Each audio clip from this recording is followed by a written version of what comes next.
Salut et bienvenue sur le podcast S'élever en même temps que son enfant. Je suis Maude, coach certifié chez Mercredi, mais surtout maman de 3 enfants. Sur ce podcast, je t'aide à conjuguer la bienveillance avec la réalité de ton quotidien de maman. Utiliser ton choix d'une parentalité bienveillante comme un accélérateur de ton propre développement personnel. T'aider à changer de regard sur les situations que tu vis avec ton enfant pour t'en servir, pour grandir et apprendre sur toi. Je te retrouve chaque mardi en live sur Instagram à 12h30 pour un épisode Café Papote et ensuite sur le podcast ici même.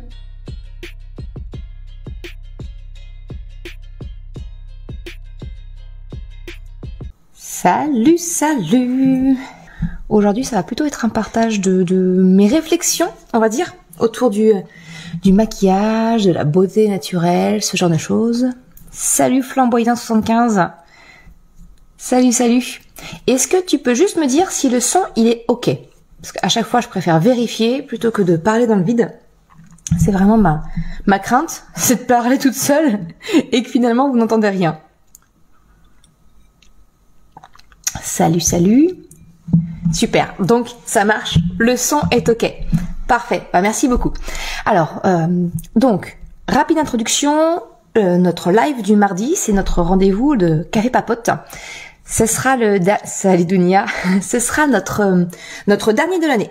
Je vais faire un petit break pour le mois de décembre et on se retrouvera pour le premier, ça doit être un mardi 10 janvier, je crois, si je ne m'abuse, pour le prochain Café Papote. Et le sujet que je voulais aborder avec vous, c'est pas une question que j'ai reçue pour une fois, parce que je te rappelle que tu as un questionnaire dans ma bio ou dans l'audio, si tu écoutes avec le podcast ensuite en replay, il y a un lien avec un questionnaire où vous pouvez me poser toutes les questions que vous voudriez que j'aborde comme ça sur un café papote. Donc surtout, n'hésitez pas à poser vos questions dedans. Aujourd'hui, c'est plutôt un épisode où je vais te parler un petit peu d'une réflexion. Donc ça va pas être très structuré, tu m'en excuseras. C'est plutôt un partage de réflexion. Alors pour ceux qui me voient en live, vous voyez que je suis blonde, je suis même blond cendré. Là aujourd'hui, tu vois mes cils parce que j'ai mis du mascara, tu vois mes sourcils parce que j'ai mis du crayon. Mais si je suis vraiment naturelle, tu ne vois ni mes cils ni mes sourcils. C'est-à-dire que voilà, ça fait vraiment hyper fatigué, on ne voit rien.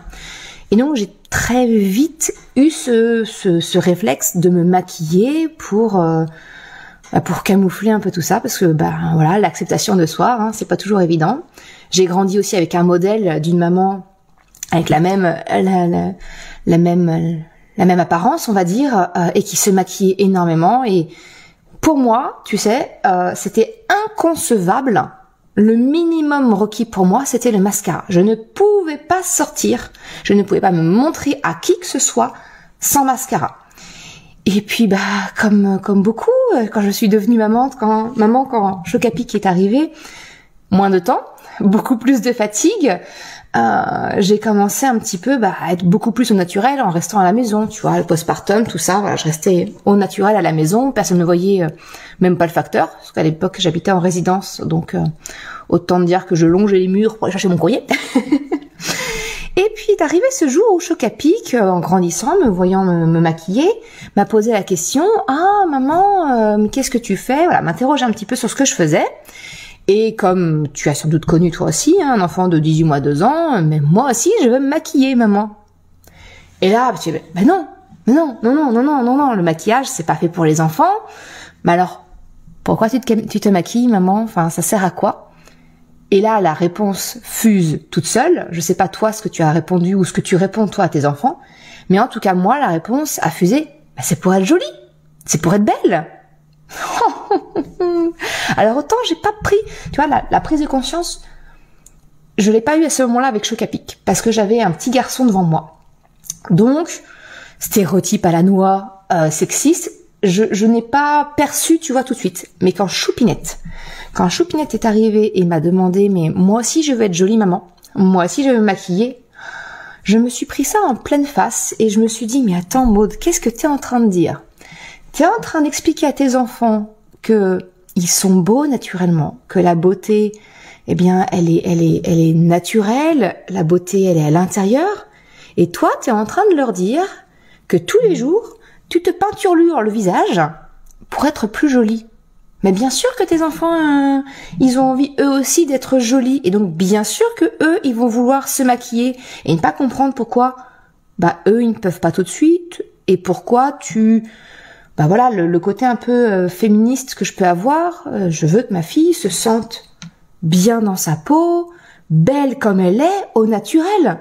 Alors comment tu veux arriver à transmettre ce genre de message quand toi-même tu l'incarnes pas?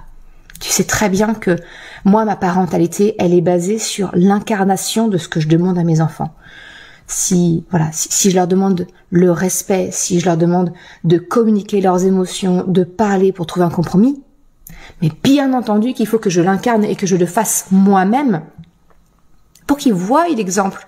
Les enfants, ils font pas ce qu'on leur dit, ça se saurait. Ils font ce qu'ils voient en fait finalement. C'est exactement la même chose. Et là, j'ai eu cette prise de conscience. Je te dis, Choupinette devait avoir peut-être 2-3 ans. Donc, il y a, 4 ans, où j'ai eu cette prise de conscience, me dire, mais mince, je ne peux pas dire à ma fille que je me maquille pour être plus jolie, parce que ça va à l'encontre du message que je veux lui passer. Mais alors, je réponds quoi à la place? Qu'est-ce que je réponds à ma fille? Qu'est-ce que je lui dis? Et donc, c'est venu me questionner de pourquoi est-ce que je me maquille? Pourquoi est-ce que je me maquillais comme ça? Où j'étais vraiment, à l'époque, c'était vraiment l'anti-cerne, le fond de teint, le blush, les yeux, les sourcils, vraiment, il y a que les lèvres que j'ai jamais vraiment trop maquillées. Mais, j'étais vraiment assez loin, si tu veux. Et ça m'a commencé à me questionner. Et c'est à partir de là que j'ai commencé à moins me maquiller. Donc déjà, j'ai abandonné tout ce qui était fond de teint, tout ce qui servait à uniformiser la peau, le visage, masquer un peu. J'ai arrêté parce que je me suis dit finalement oui, ma peau elle a des pores, oui, non, on les voit et c'est ok, voilà, mes petites pattes de doigts, je suis quarantenaire maintenant, donc ça y est, elles sont là. Mes cernes aussi, je suis maman de 3 enfants.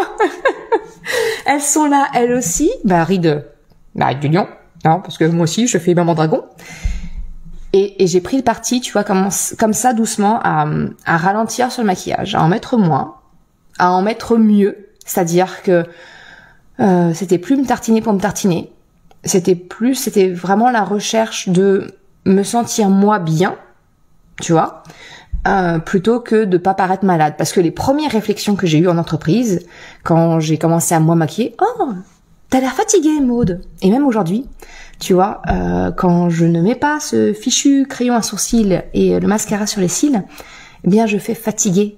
En fait, alors, j'ai envie de te dire, qu'importe la journée, je suis fatiguée. Ça, c'est sûr. Mais mon visage transparaît la fatigue parce qu'on n'est pas habitué, finalement, à avoir un visage au naturel. Et c'est pour ça que je me fais je sais que tu l'as peut-être pas remarqué, mais sur toutes mes stories, sur toutes mes images, sur tous mes reels ou autres, je ne mets aucun filtre. Je me refuse à mettre un filtre. Je me suis aperçue il y a quelques années que mon téléphone, quand je prenais une photo, lissait automatiquement. Donc j'ai trouvé l'option et j'ai supprimé cette option de lissage qui était automatique sur mon appareil photo. Parce que je me dis, si tout le monde pense que finalement une femme qui a la peau blanche cachée d'aspirine comme moi, qui a des cils, des poils tellement clairs qu'on ne les voit pas, on a l'impression qu'elle est fatiguée, mais c'est simplement parce qu'on manque de repères. C'est parce que toutes les personnes qu'on voit autour de nous, elles ont des sourcils qu'on voit, elles ont des cils qu'on voit. Voilà, il y a pas ce référentiel, tu vois, de personnes vraiment au naturel. Alors, j'aimerais l'incarner moi aussi un peu plus. Alors, oui et non. Tu vois, aujourd'hui, je me présente à toi, j'ai du mascara en haut, j'ai du crayon au-dessus. Mais maintenant, je le fais vraiment en conscience. Je le fais pas tous les jours. Je suis tout à fait capable d'aller chercher mes enfants à l'école sans être absolument maquillée. T'as ma plus belle coiffure aujourd'hui, c'est ma coiffure de la fainéantise. En fait, le questionnement de mes enfants a induit chez moi ce questionnement, cette remise en question de pourquoi je me maquille. Et cette fameuse réponse automatique que je disais à mes enfants, dire mais je me maquille pour être plus jolie. Je t'ai dit, ça m'a perturbée, je suis revenue dessus, et aujourd'hui, quand mes enfants voient, bah oui, là, les fêtes approchant, et c'est pour ça que je fais ce live aujourd'hui avec ce sujet-là, parce que les fêtes approchant, on a envie aussi de se maquiller, et nos enfants vont devoir nous maquiller. Et en fait, maintenant, quand mes enfants me voient en train de me maquiller, qui me posent la question, je leur dis pas que c'est pour être plus jolie, c'est pour... je dis vraiment la vérité, le maquillage, aujourd'hui, cache une partie de ma fatigue. Masque, voilà, je mets le blush, et ben ça va me donner un peu plus bonne mine. Le crayon et le mascara va permettre de faire en sorte qu'on voit un tout petit peu voilà, les cils et les sourcils que je peux avoir. Finalement, aujourd'hui, ma réponse, c'est vraiment de dire que le maquillage sert à cacher ma fatigue, à me donner bonne mine quand je ne l'ai pas de prime abord. Ce n'est plus pour me rendre jolie. Je sais pas si cette petite nuance, tu la perçois, si ça te parle. Voilà. En tout cas, c'est comme ça que je le vois. Et donc là, les fêtes approchant, bien oui, pour Noël, je vais me maquiller. Et oui, si Choupinette me demande elle aussi de se maquiller, elle a 7 ans maintenant, 7 ans et demi, j'accepterais de lui donner bonne mine en lui mettant peut-être un peu de fard. Je vais pas le dire. Voilà, elle est pas là aujourd'hui, donc c'est bon, mais si jamais aujourd'hui elle commençait à me reposer la question, pour des occasions très spéciales, j'accepterais aussi de lui donner bonne mine. Mais pas du maquillage, fond de teint, mascara, crayon, non. Ouais, effectivement, un coup de blush, un coup de baume à lèvres teinté. Oui, on peut commencer, si elle le désire en tout cas, j'accéderai à ce genre de demande, pardon, si je parle français. Voilà un petit peu la réflexion que je voulais te partager. Plutôt de changer notre discours, que le maquillage c'est fait pour nous rendre belles. Ben non, en fait, soyons tout à fait honnêtes, le maquillage, en tout cas ma perception à moi, et je sais pas si tu es d'accord avec ça ou pas, mais ma perception maintenant, je me dis que le maquillage, il sert à cacher ma fatigue. Et le maquillage à outrance, le fond de teint et tout le tintouin, finalement, ça servait à me faire rentrer dans le moule de la société où une femme, elle doit avoir les pores de la peau très lisses, voilà, la structure du visage très marquée avec des sourcils bien visibles qui marquent le trait d'eyeliner et tout le tintouin. Ben en fait, tout ça, on se sent jolie parce qu'en fait, c'est l'autre qui nous renvoie, on se voit jolie dans le regard de l'autre. Mais si on n'avait pas été formaté comme ça à voir des yeux de biche marqués en haut, en bas, des sourcils, des joues rouges, des lèvres pulpeuses, brillantes, mais jamais on n'aurait pensé qu'on n'était pas jolie au naturel. Voilà un petit peu ce que je voulais te partager aujourd'hui.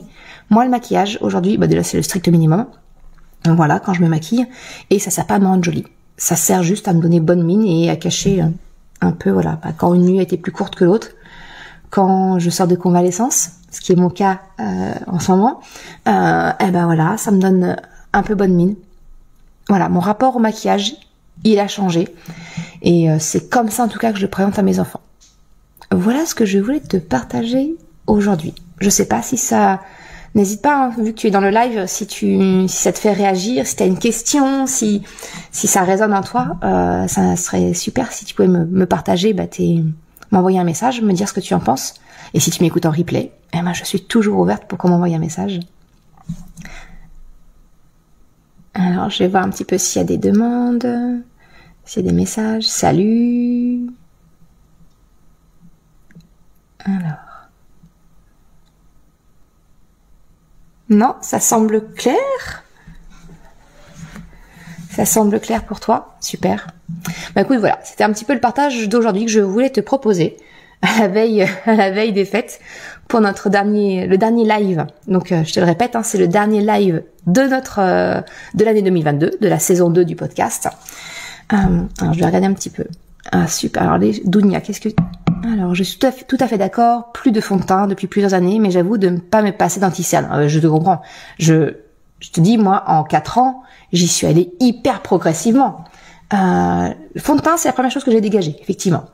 L'anti-cerne, je l'ai utilisé pendant très longtemps. Aujourd'hui, ça se voit que j'en ai pas, j'en ai plus. Et j'en ai plus dans ma trousse de maquillage, je t'avouerai que j'en ai plus du tout. J'ai même été embêtée parce que j'ai fait une soirée, on a eu une soirée anniversaire où on devait costumer, années 80. J'ai dû racheter du fard à paupières parce que j'en avais pas. Voilà. Mais c'est comme, en fait, c'est exactement comme tout. Que tu sois dans une démarche zéro déchet, que tu sois dans une démarche de la bienveillance avec ton enfant, que tu sois dans une démarche de n'importe quel changement que tu veux mettre en place, ça se fait progressivement.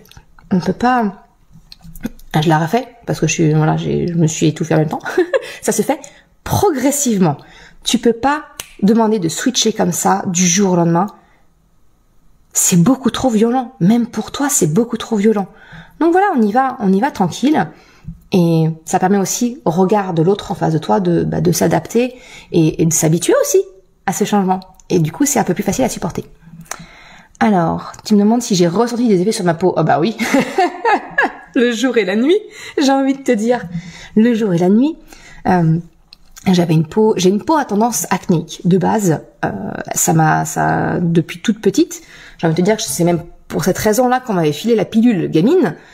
C'était pour arriver à réguler mon acné, qui a tendance à être hormonal en fait finalement, parce que quand j'étais enceinte, 9 mois de grâce, plus aucune imperfection de peau, plus aucun bouton.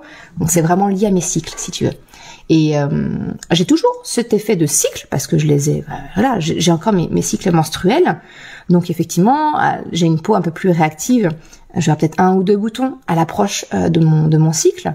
Mais depuis que j'ai arrêté le maquillage, c'est vraiment épisodique. C'est 1 à 2 journées sur mon cycle et c'est tout. Avant avec le maquillage, forcément, je calfeutrais mes pores. T'imagines bien que eux, ils produisaient du sébum à outrance pour essayer de déboucher tout ça. Donc forcément, ça s'enquistait, ça faisait des boutons, ça inflammait. Franchement, le jour et la nuit, du moment où j'ai arrêté de mettre du maquillage sur ma peau, elle respire. Là aujourd'hui, dans le meilleur des cas, si vraiment quand je dois sortir les jours de fête, je mets une poudre libre pour dire voilà de mettre un peu de couleur sur. Je te dis, je suis vraiment cachette d'aspirine. Ma grand-mère m'appelait cachette d'aspirine. Donc on a un niveau assez élevé, on va dire, dans la blancheur. Voilà, mais ça reste libre et c'est pas, tu vois, ça calfeutre pas. L'autre chose qui m'a énormément aidé sur les effets sur ma peau, j'ai abandonné pareil tous les produits cosmétiques, les sérums, les crèmes bébés, peu importe les marques, peu importe les crèmes. Je suis passée sur un mélange que je fais à la main entre du gel d'aloe vera pur et de l'huile. Les deux mélangés systématiquement. La dose d'huile varie en fonction si c'est plutôt hiver, plutôt été, si je ressens que ma peau tiraille ou pas, parce que je te dis, elle est hyper réactive. À partir du moment où j'ai arrêté de me maquiller à outrance, donc du coup, forcément, le démaquillage était beaucoup plus simple et comme il y avait moins à enlever, j'avais plus la certitude de vraiment tout enlever. Tu vois ce que je veux dire? Ça, et de juste passer sur de l'aloe vera et de l'huile de jojoba. Mais j'ai envie de te dire, je n'ai plus de problème de peau. Je n'ai plus la sensation de peau qui tiraille. J'ai vraiment un confort qui est beaucoup mieux. Et, truc tout bête, je bronze maintenant l'été. Avant, je rougissais. Je passais en mode écrevisse. Et potentiellement, en fonction de la dorure, j'arrivais à être un petit peu bronzée. Maintenant, je bronze très facilement. Parce qu'en fait, ma peau, elle est nourrie, hydratée, en permanence. Donc, ouais, je vois les effets bénéfiques. Nawel, tu me dis, moins de produits possible, mieux la peau se porte. Alors, exactement. En fait, c'est ce que je me rends compte, tu vois, en vieillissant, j'ai envie de te dire, en mûrissant. La nature, elle est bien faite. Elle nous a conçus. On est auto-wash, voilà, le sébum n'est pas notre ennemi. Notre sébum, il est là pour nourrir notre peau, nos cheveux et tout ce que tu veux bien. Et en fait, à partir du moment où on apporte quelque chose dessus, on vient mettre à mal cet équilibre qui se crée. Donc forcément, effectivement, moins de produits, mieux la peau se porte. Je suis complètement d'accord avec toi. Et si ça t'intéresse, sincèrement, je te conseille le compte de la famille Tortue, de Mélina, qui partage comme ça de la cosméto clean, et elle te permet de vraiment, on est tous clean, j'ai envie de te dire, à un degré différent, et c'est ok. Le but, en fait, autant moi j'ai envie que tu fasses tes choix de parentalité en conscience, autant de ce que je comprends de la charte de Mélina dans la famille Tortue, c'est vraiment de te permettre de te faire de choisir tes produits cosmétos en conscience, en toute connaissance de cause, sans te faire avoir par de la pub, les arguments marketing plus ou moins douteux. Voilà. Donc, mais effectivement, je suis d'accord avec toi, moins de produits, mieux on se porte. Voilà un petit peu ce que je pouvais te partager aujourd'hui. Alors, je reprends vite fait pour te clôturer l'épisode d'aujourd'hui. Donc, c'est bien ça. Notre prochain rendez-vous, ce sera donc pour la saison 3 du podcast. Et donc, je te donne rendez-vous le mardi 10 janvier à 12h30. Alors, je n'ai pas encore le sujet du jour. Donc, je te le répète. Si tu as une question que tu aimerais que j'aborde, ou tu voudrais mon point de vue, ou peu importe, eh bien, je te donne rendez-vous sur le questionnaire que je mets à disposition. Donc, soit tu vas sur mon lien en bio sur Instagram, que tu retrouves sur mercredi.com/par-ici, et là, tu trouveras le lien. Soit, si tu m'écoutes en podcast, au replay, eh bien, le lien, il est tout simplement dans la description de l'audio d'aujourd'hui. Voilà. Et ben écoutez, sur ce, je vous souhaite une excellente journée. Et puis, je vous donne rendez-vous. Alors, on se quitte pas officiellement parce que tous les jours, je te rappelle que sur le podcast, il y a un épisode bonus où je t'accompagne tous les jours du mois de décembre, sauf Noël, parce que clairement, t'auras mieux à faire. Mais tous les jours du mois de décembre, on se retrouve pour un mini épisode où je te partage quelques petites astuces de coach, des petites questions, des petites prises de conscience. Et nous, on se retrouve pour notre live le 10 janvier. Ciao! Je te remercie d'avoir écouté cet épisode Café Papote. Si tu désires, toi aussi, me poser ta question pour le sujet de la semaine prochaine, ou alors me soumettre une idée de sujet peut-être, eh bien tu trouveras en description de cet épisode le lien du questionnaire pour me faire part de ta question ou de ta suggestion. Si tu as aimé l'épisode, s'il t'a été utile, je t'invite à le partager, à en parler autour de toi. Ou, si le cœur t'en dit, de me laisser une note de 5 étoiles ou un commentaire sur ta plateforme d'écoute préférée. C'est le meilleur moyen et gratuit de m'aider à faire connaître le podcast et de m'encourager. Un grand merci à toutes celles et ceux qui prennent le temps de le faire. Je te souhaite une excellente journée, après-midi, soirée, quel que soit le moment où tu écoutes, et je te dis à la semaine prochaine pour un nouvel épisode. Ciao!